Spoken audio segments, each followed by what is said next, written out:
Hello friends, welcome to Ghouse kitchen. இன்றைக்கி கவுஸ் கிச்சனில் என்ன பார்க்க போகிறோன்னா கேரளா ஸ்டைல் பழம்பொரி எப்படி செய்கிறதுன்னு பார்க்கலாம். பார்க்குறதுக்கு முன்னாடி எல்லாருக்கும் ஓணம் நல்வாழ்த்துக்கள்.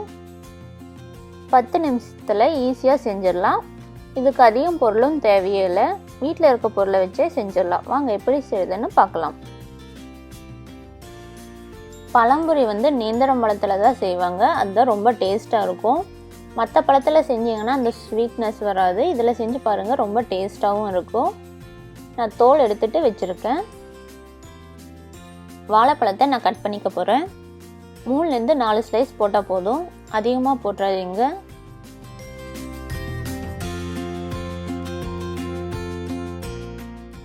நம்ம பஜ்ஜி போடுவோம்ல, அதை மாதிரி கட் பண்ணி எடுத்துடாதீங்க. இது கொஞ்சம் மந்தமாக இருக்கணும். இப்போ எல்லாத்தையும் நான் கட் பண்ணி எடுத்துட்டேன். நம்ம பழம்பொரி செய்கிறதுக்காக மாவை கலந்து வச்சிடலாம். அதுக்காக நான் 1/2 கப் மைதா எடுத்துருக்கேன். மைதாவில் செஞ்சால் நல்லாயிருக்கும். 3 டீஸ்பூன் சர்க்கரை சேர்த்துக்கிறேன். சர்க்கரை சேர்த்துனா தான் பழம்பொரி ரொம்ப டேஸ்ட்டாக இருக்கும். அது கூட ஒரு பிஞ்ச் அளவு உப்பு சேர்த்துக்கிறேன். மஞ்சத்தூள் 1/4 டீஸ்பூன் சேர்த்துக்கிறேன். உங்களுக்கு மஞ்சத்தூள் வேணும்னா கலர் சேர்த்துக்குங்க, எல்லோ கலர். நல்லா க்ரன்ச்சியாக சாஃப்டாக வரதுக்காக நான் 2 டேபிள் ஸ்பூன் தோசை மாவு சேர்த்துருக்கேன். புளிப்பில்லாத தோசை மாவை சேர்த்துக்குங்க. உங்கள்கிட்ட தோசை மாவு இல்லைன்னா அரிசி மாவு 2 டேபிள் ஸ்பூன் சேர்த்துக்குங்க. எல்லாத்தையும் சேர்த்து நல்லா கலந்து கொடுத்துட்றேன். தண்ணி சேர்க்காம ஒரு டைம் நல்லா கலந்து கொடுத்துட்றேன். இப்போ நல்லா கலந்து கொடுத்துட்டேன். கொஞ்சம் கொஞ்சமாக தண்ணி சேர்த்து நல்லா கலந்துக்கிறேன். கட்டி இல்லாமல் நல்லா கலந்துக்கணும்.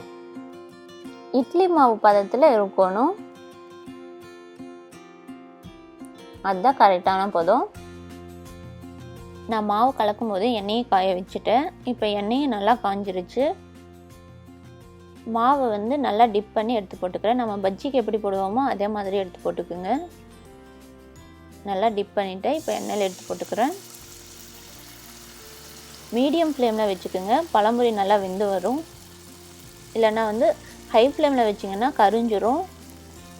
லோ ஃப்ளேமில் வச்சிங்கன்னா சீக்கிரம் வேகாது, அது போக எண்ணெய் இழுக்க ஆரம்பிச்சிரும். ஒரு சைடு நல்லா வெந்துருச்சு, திருப்பி விட்டுக்கிறேன்.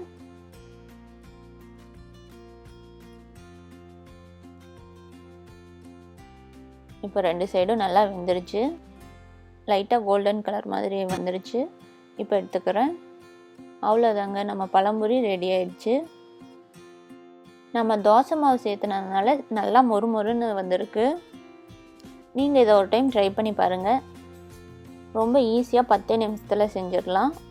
இந்த வீடியோ உங்களுக்கு பிடிச்சிருந்தா லைக் பண்ணுங்கள், கமெண்ட் பண்ணுங்கள், ஷேர் பண்ணுங்கள். மறக்காமல் கவுஸ் கிச்சனுக்கு சப்ஸ்கிரைப் பண்ணி பக்கத்தில் இருக்க பெல் பட்டனை கிளிக் பண்ணுங்கள். தேங்க்யூ.